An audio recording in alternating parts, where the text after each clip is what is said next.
काल पालकमंत्री सुरेश खाडेंचे दलाल म्हणजेच मोहन वनखंडे यांचा काँग्रेसमध्ये प्रवेश झाला। मिरजकर जनतेला हा खूप मोठा आघात झाला, कारण की गेल्या 15 वर्ष ज्यांनी मुस्लिम समाजामध्ये, बौद्ध समाजामध्ये, मातंग समाजामध्ये, मायनॉरिटीमध्ये जातीमध्ये तेढ निर्माण करायचा प्रयत्न केला आणि मॅच फिक्सिंग केली 3 वेळा पालकमंत्र्यांसाठी। त्यांची मूळ जी RSSची आहेत, ज्यांच्या DNA मध्ये RSS आहे, असेच उमेदवार म्हणजेच वनखंडे, मोहन वनखंडे ह्यांची उमेदवारी कुठेतरी निश्चित आहे काँग्रेसची, असं त्यांनी काल ओपनली सांगितलं। यामुळे सर्व मायनॉरिटी अल्पसंख्याक आहे ह्यांच्यावरती घणाघात झाला, कारण की आमच्यासारख्या फुले शाहू आंबेडकर या विचाराला संलग्न धरून आम्ही या पक्षामध्ये आलो।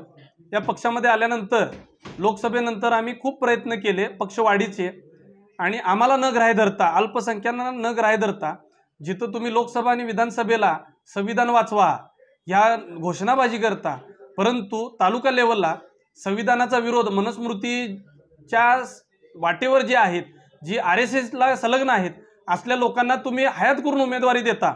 ह्याचा एक विज्ञानमानी युवक म्हणून ज्यांनी म्हणजे आजपर्यंत लोकसभेला असेल किंवा विविध 5 वर्ष झालं आम्ही उपक्रम लाभले, महिषा योजना असेल, सगळ्या असेल, एक सर्वसामान्य मिरजेचा जनता आणि फुले शाहू आंबेडकर विचारधारेला मानणारा मी युवक आहे, याचा जाहीर निषेध करतो।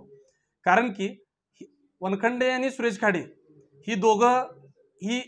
ही दोघांना स्वतःचे छक्केपंजे माहिती आहेत, साठीगाठी माहिती आहेत, दोघं औद्योगिक पार्टनर आहेत, आणि सगळ्याच गोष्टी म्हणजे ज्या यांच्या DNA मध्येच मोहन वनखंडेंच्या जातीवाद आहे, त्याला तुम्ही उमेदवारी द्यायचा विचार करताय, म्हणजे हा सर्वसामान्य काँग्रेसच्या सच्चा कार्यकर्त्याचा हा कुठंतरी अपमान नाही का?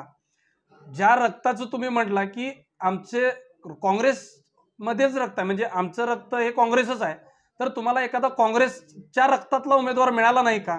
तुम्हाला हयात करायची काय गरज लागली?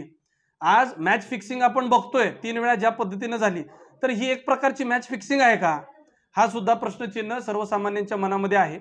कुठंतरी सांगलीमध्ये बंडखोर करून लोकसभेला सगळ्या जनतेने सांगली जिल्ह्याच्या दाखवून दिलं की त्यांना BJP विरोधात विचारधारा संपवायची होती, परंतु BJPतला विचारधारा तुम्ही आज काँग्रेसमध्ये आणून काय सिद्ध करायचं होतं, हा एक प्रश्नचिन्ह सर्वसामान्य जनतेच्या मनामध्ये पडलेला आहे। त्यामुळं ही पुन्हा एकदा नुरा कुस्ती आहे असं मी जाहीर याचं आवाहन करतो। ही नुरा कुस्तीच यांनी ठरवलेली आहे। त्यामुळं महाआघाडीची जी आमची मित्र लोक आहेत, CR सांगलीकर जी असतील, बाळासाहेब होनमरे असतील, सिद्धार्थ जाधव असतील, परत धनराज सातपुते असतील, वंदना चंदनशिवे असतील, किंवा इतर सर्व उमेदवार असतील, त्यामध्ये ज्यांनी राबले, ज्यांची नाळ जुडली गेलेली आहे फुले शाहू आंबेडकरांच्या विचारधारेनं, त्यांनी मिरज मतदारसंघात 5 वर्ष काम केलंय। आम्ही अंगावर केसेस घेतले, आम्ही या धडपडतोय, पूर्ण अंगावर घेऊन काम करतोय, जनतेची सेवा करतोय। अशा यांना तुम्ही न विचारात घेता, न काही सांगता जनतेला पूर्णपणे अशा पद्धतीनं फसवणूक केली काल, आणि अशा प्रकारचा माणूस तुम्ही काँग्रेस पक्षामध्ये आणला, ह्याचा तीव्र विरोध आहे। कुठंतरी संविधानाला वाचवण्याची भूमिका असलेली तुम्ही जे दाखवताय, आज दलित समाज, मुस्लिम समाज, बौद्ध समाज, मातंग समाज आणि सर्वच अल्पसंख्याक या निर्णयावरती तुमचा विरोध दर्शवतात। त्यामुळं जर त्यांना उमेदवारी दिली तर आम्ही या सर्व उमेदवारांना आणि मिरजेच्या जनतेला एकत्र घेऊन आम्ही याचा जाहीर निषेध करणार, आणि मिरजेच्या जनतेला तुम्ही असं ग्रांटेड धरू नका, कारण की मिरजेची जनता अशी आहे, धनशक्ती विरुद्ध जनशक्ती हा त्यांचा पहिल्यापासून अजेंडा आहे। तुम्हीच बघा, हाफिजभाई दत्तुरे साहेबांसारखा एखादा सर्वसामान्य घरात घरकरीचा कष्ट करणारा आमच्यासारखा एक युवक वर्ग त्यावेळी होता, त्यांना सुद्धा मिरजेच्या जनतेनं आमदार केलेला आहे 2 वेळा। त्यामुळे ही भावना तुम्ही जाणून घ्या, जनतेच्या मनातलं पहिला जाणून घ्या, आणि मग तुमची उमेदवारी जाहीर करा। कारण की मिरजेची जनता, काहीतरी लोकांना तुम्ही खिशात पैसा घातला म्हणून त्यांची किंमत ठरवायची आणि मिरजेच्या जनतेची किंमत शून्य करायची, ही प्रत्येक वेळी खपवून घेणार नाही।